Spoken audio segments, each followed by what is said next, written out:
in the media, and we've Namaste. 3 days, and you've I got hope nothing. this find you all doing well, my child. Uh, I wanted to uh, film this. Well, not really. I wanted to. God gives me directions on what to film, what not to film, and information, research, uh, different things like that. Everything is a matter of fact on my channel. So as I said, namaste. Or at least I want to say I've had a busy day today. Uh, on Wednesdays, uh, my daughter and I have our exercise time. She goes to these classes while at the same time I go to the side where they have all the weight machines uh, for different parts of your body, and you can put the amount of weights that you want up in there from, I think it's like from no pounds to, wow, all the way up there. I think probably like 300, 500 pounds or whatever like that. And so I'm on like, let's see, today for my legs, it was like 60 pounds. Uh, for my arms, it was like 30 pounds. And the other two machines for my legs, uh, one was, let's see, 50 pounds. The other one was about the same amount. Uh, when I go to the gym and do the weights, I get a rush of adrenaline. It helps me so much. And uh, when I'm not able to go, uh, I get a little sad. Not real sad, but disappointed in myself, which I shouldn't considering the diagnosis that I have. But I do. So today, uh, before I went to the gym, I had an asthma attack. Uh, and I think it scared my daughter. Uh, I was going back to the garage where our car was, and I didn't really feel the pain until I sat down in the car, and I got this sharp pain in my lungs and heart area, mostly up here. Uh, not in my arm or anything like that. So that's one of the symptoms, the arm, or stuff like that. And but I know the symptom of asthma attack is pain and trouble breathing. And at that time, the pain uh, wa- was in my lungs. I wasn't having trouble breathing, but the pain was so sharp, and I was quiet, and we were driving, but I wasn't talking. For some reason, my daughter looked over and she said, "What's wrong, Mom?" I told her, I said, I'm having an asthma attack. She said, do you have your inhaler? And I did, but I had forgotten that I carry it in my purse and in my gym bag. I have a different bag to carry to the gym.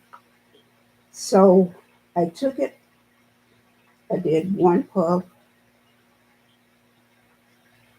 and then the second puff, and the pain went away.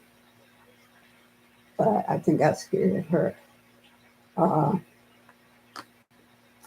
and so we went to the gym. I did the exercise. She did her exercises. Uh, and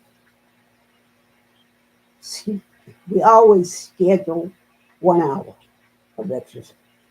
We go on Wednesdays and Sundays, but I go every other Sunday because on the other Sunday I go to church. Uh, so, but this coming Sunday is church. I go to church. Uh, so afterwards, after the gym, my daughter had something to do. So no. The uh, we went straight home this time after the gym, and then my daughter said we have schedules, so she had scheduled being for yourself day to day. That means you just eat whatever's in the refrigerator, okay, or you prepare something yourself. I had, I don't know, my tastes are specific, and my taste, and also something that would help my stomach. So bread is always one of them that calms my stomach. So I fixed croissants and I had a taste for spinach. So I had these little things that's like croissants, but it has spinach and something else in it. So I fixed that. And then uh, I had seasoned some pork chops. And so I put it in the slow cooker. And then afterwards, I washed my hair and stuff, showered and all that. Uh, and then I told my daughter what to do for, with the food and stuff like that, the uh, croissants and the pork chops. And I told her I would put it on low so the pork chops would be tender and cook slowly. And then after that, I said, I'm out now. Everything is halfway. And then afterwards, what did I do? I blow dried my hair, did a breathing treatment. And then afterwards, I told her I'm going to continue with my room because I'm sort of like renovating it, getting the whole things that I don't use for like a year. I haven't used for a year. Everything. That's what I'm doing, and I'm making room for the two pieces of furniture that she's getting rid. So I'm getting rid of a lot of stuff, and I take it to Goodwill. Right now, I have 2 bags of things to take to Goodwill, and then more because I have to finish my closet. Uh, just some things that I need to get rid of. And so I've been very, very busy. And then now I'm having tea time with my tribe without the tea this time. I just didn't feel like having a tea. And I forgot my father's cup. I still have it, but I forgot the cup. But the next time I do tea time, I will have this cup. Okay, so that's what I wanted to tell you all. And then there's something else. Uh, while I was cooking and doing all this stuff, uh, things came to my heart, and I was remembering stuff. So, and then God spoke to me, uh, have a chat with my daughter.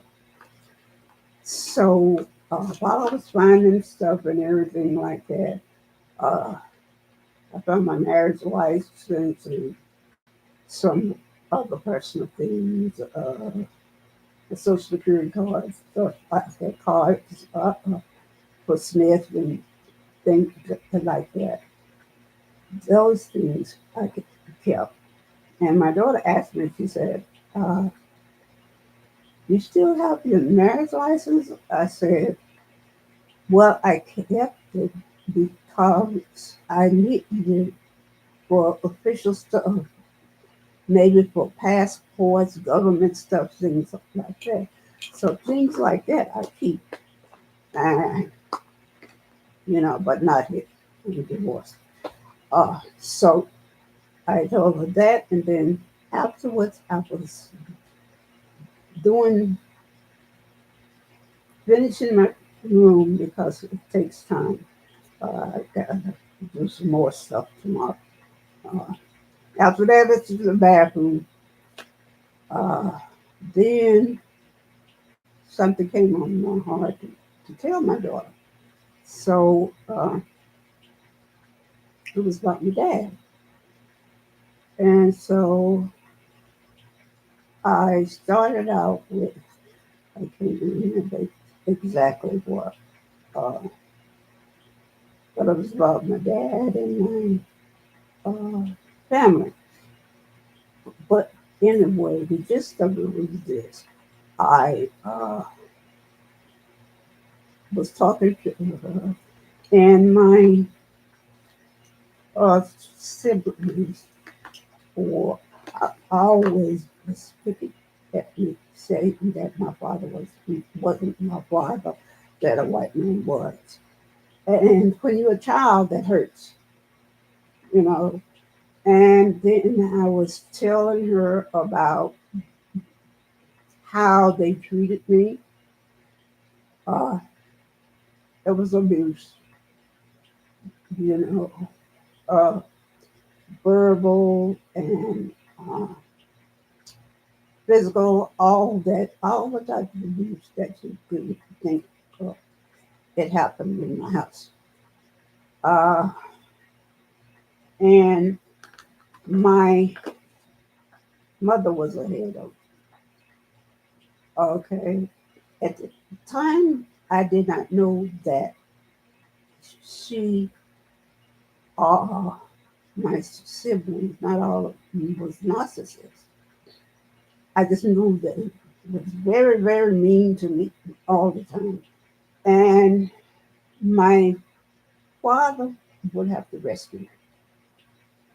Uh, uh, like I said before, they didn't want to be around me because my my mother could manipulate them to her side and do her bidding or whatever she wanted to do. And that was to always be angry at my father and blame him for everything. But with my father, he was a very calm person. You would have to do a whole bunch of stuff to make him mad. He was a calming presence on me, and I enjoyed being with him. So, but as I got older, I noticed that my mother was mean to me. And one of the things with narcissists, and they resent what you have, they want. And but when I was younger, I couldn't understand why she was jealous. And it did not resonate with me with that in that way. I said, why is she being so mean to me? And it was almost every single day. It was a horror in my house. But my father protected me from a lot of things. And my daughter had said that, do you think uh, that my mother was being so mean to me? It is, was it because my father had me uh, out of wedlock? And I said,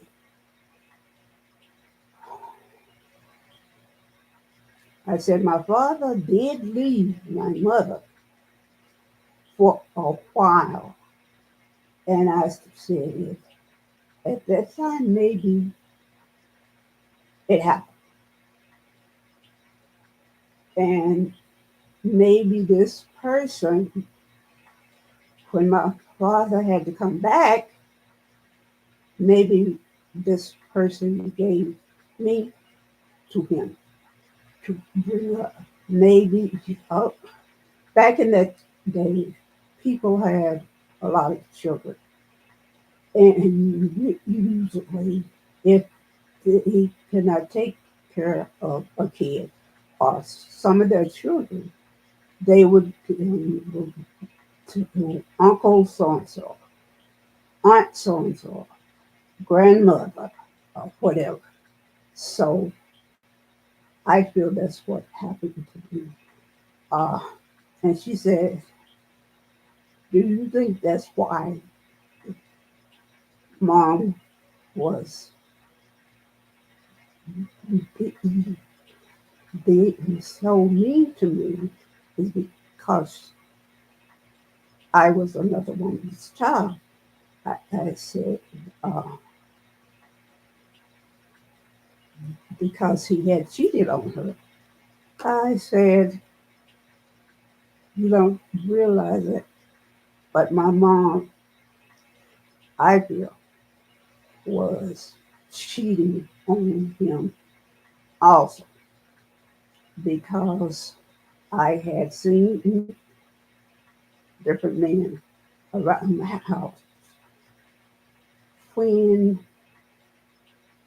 the oldest children was like at school, uh, these men would come around, or when we had the fish fries, I we would have fish fries to raise money. And I remember two cases. And these men were right on my mom. And I was thinking, I was younger. Why were they around her and my father wasn't around, or any of the children? And I started thinking about of that. And I couldn't understand it when I was younger, but it came to me when I was older. Uh, and I told my daughter, uh,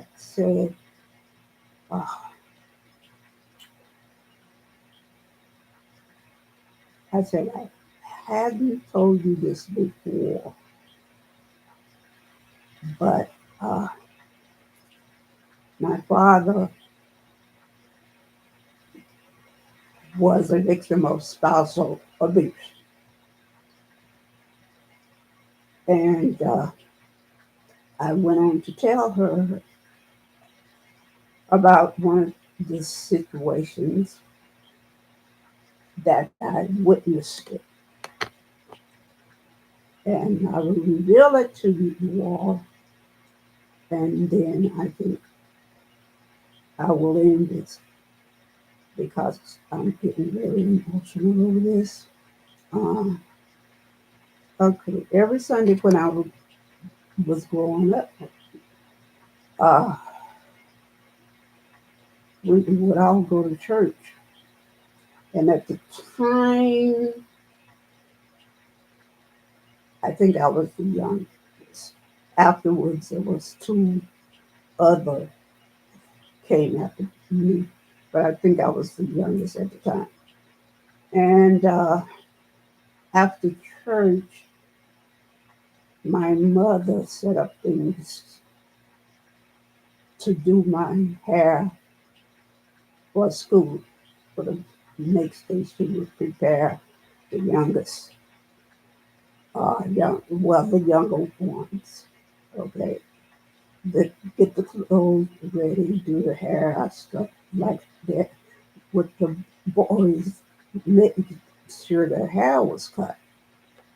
So on that day, and I don't know why my mother could do this, but she told me to go and get the hair grease and the brushing comb and come back so she could clean up my hair. So that's what I did. And change out of my clothes, my Sunday clothes. And then my father went into the living room, uh, and his thing was watching wrestling, baseball, uh, not so much football, but baseball and wrestling. And so he had a pinstripe suit, and he had taken his uh, jacket off and his tie and opened his collar and rolled up the sleeves, but leopards, and he had a white shirt on and black pinstripe pants. And he got comfortable. So he assumed that my mom was preparing dinner. Okay. So it was about half an hour or hour, something like that. Uh, and he came out, and I guess my brothers and sisters were saying they were hungry. Uh, and he came in and he mentioned my mother's name and said, the children are hungry. When are you going to cook? Uh, you need to cook because they're hungry.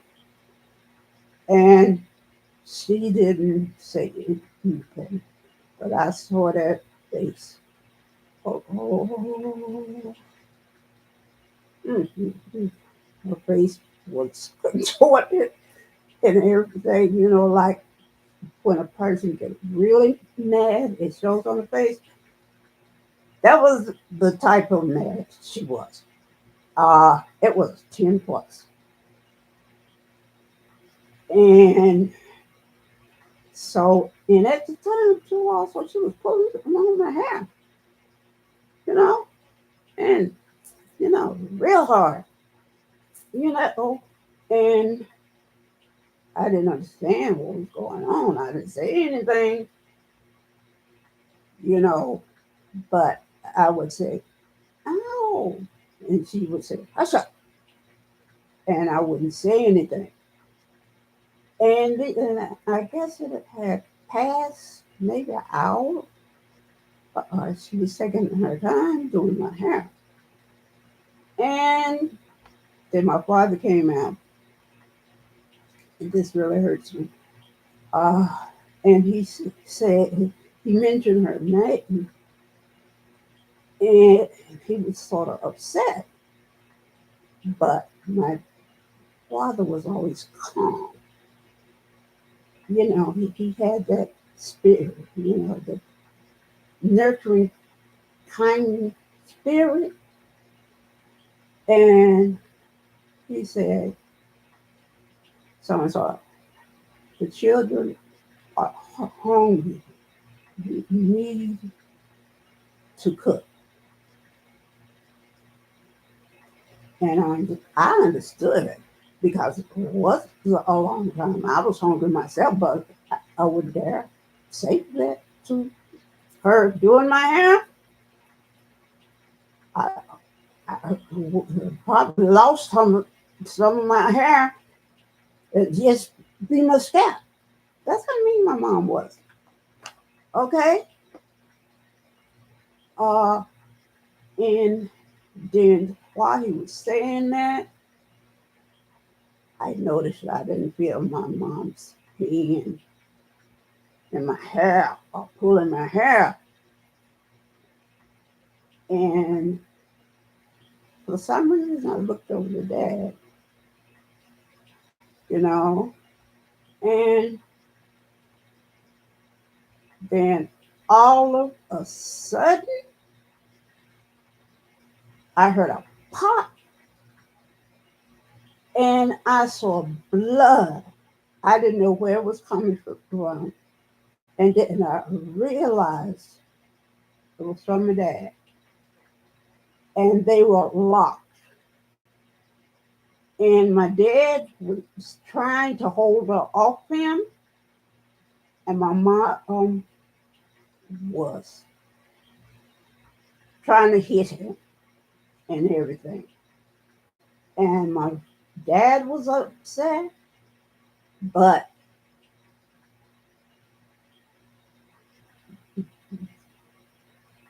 the face that I saw on my mom looked like she was trying to kill him, you know. And I was so upset. I, at the time, I felt it before she hit him. I got out of my chair and backed up because I knew that she was going to do something to him. I'm very empath. And she did. And I just stood there with my eyes was like saucers. I couldn't believe she did that to him. And it was like on the back of his neck, and blood was just gushing out. And he had a white shirt, and blood was down his shirt, down the front, down the back, dripping on the floor. And it was two of my siblings holding him, and one holding my mother. That was my brother. And it was two girls, older sisters, holding back my dad. And when they saw that my mom had hurt him, they tried to give medical help to him.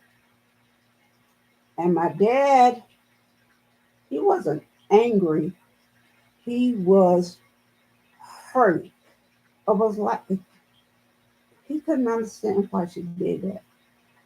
And at the time, I didn't either. But I was sad for my dad. And then when they let her loose, oh God, she came back to me and I felt like running. And she did that to my dad. And she's the way she is. At that point in time, I'm going to do my hair, finish my hair. Oh, no. But to say no to my mom, she would have whipped me real bad. So I sat back down and I didn't say a word. Didn't move, nothing. I kept my head the way she wanted it. But I could feel her emotions, and it's like, and she was pulling my hair, combing in it and putting the grease in my hair and combing and pulling and oh God, it was awful. Really, really awful. And it is so vivid right now. I can see it. And it hurts. I understand now why my dad left. And it's the same as it is for women, the spousal abuse. It's the same for me. I understand why he left, but I also understand why he came back. He was a family man. He's dead now. Uh, I'll talk about that some other time. He was a family man. Uh, my mother was not a family person because narcissists cannot love. Emotions, they do have, but it is negative, like revenge, uh, jealousy. And she had all of that. All of that. And she took it out on me and my dad. If it wasn't him, it was my dad. And she would do this passive aggressive thing like she did that night. She didn't say anything. She was passive aggressive. Like she wasn't listening to him. She wasn't going to listen to him. That's another thing about narcissists. They do this passive aggressive thing. And she did that a lot. And my father, like I told my daughter, he was so nurturing. He was a mother and a father to me. The other children, they didn't want to be around me because my mom was manipulating them and telling him the things that was not true about my father. Like, for example, I remember when I was older, uh, they was going to go back to class to get their GED because back in the time when my father was younger, the only, even, you know, uh, it only went up to the 8th grade. And the 8th grade was like a senior you graduated. But at the time that my mother was telling me about him, she said something like, "We're not going back to the classes." I said, "What?" And she put it on the dad. And that's another thing with narcissists. It's the other person that is doing wrong, not them. And that is what they'll tell anybody. And uh, if their if their mouth is moving, they're lying. And she was lying. Uh, that's another symptom about that. You could say it, you could say if you don't want to be nice, they dramatize everything. And I asked, so why are you not going back to the classes? You need to. Well, your father, I got a good grade and he didn't. And so that's why we're not going back. And I realized now that she lied about him. She made it seem like that uh, he wasn't intelligent, that he didn't finish the 8th grade. But she didn't say that. She only went to the 8th grade because that's how it was back then with young children. Uh, both of color and the European people. It was the same. Education only went up to grade, 8th grade, and she tried to make it out as a negative thing. My father. So thinking back on my life, if my father had not been there to protect me,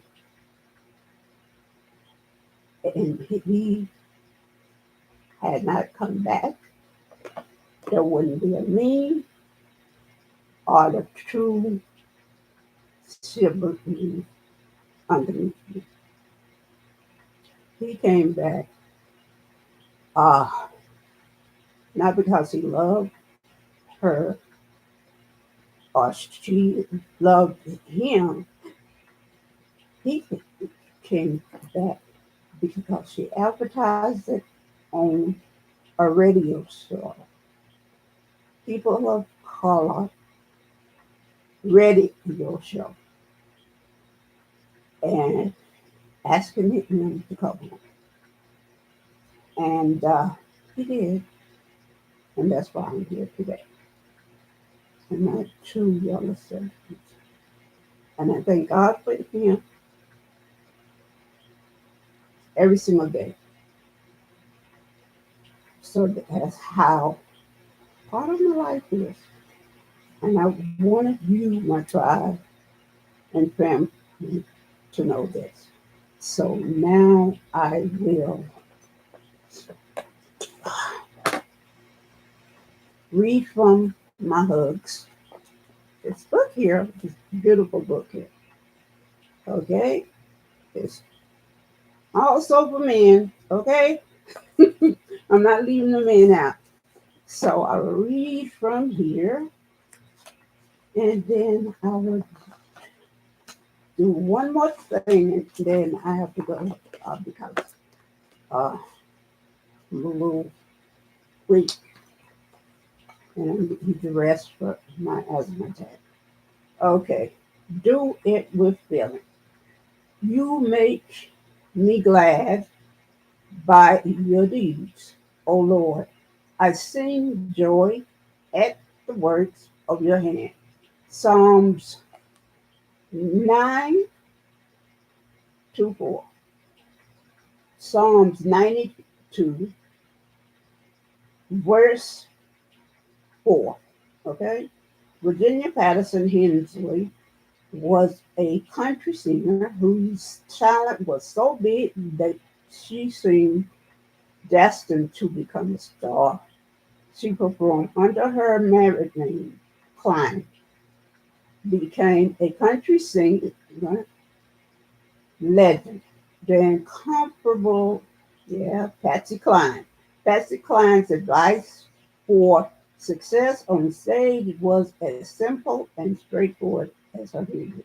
She said, if you can't do it with feeling, don't. I agree. That advice applies to all of us. Whether or not you can carry a tune in the proverbial bucket, you're on stage every day of your life. Yeah, people are watching you. You don't think they are, but people are. Whether at home or at work or at school. And you perform with enthusiasm. That enthusiasm is contagious. Yes, it is.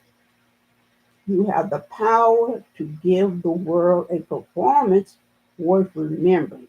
And when you do it with feeling, your audience will surely agree that the feelings is mutual. Okay? Each day, look for a kernel of excitement. That's what I do. Barbara Jordan said that. Okay? So, next is this. I do this for you all. Okay? All of this is for you all. God directed me to do this channel. Okay? Uh, I explained to you what happened. Okay? Uh,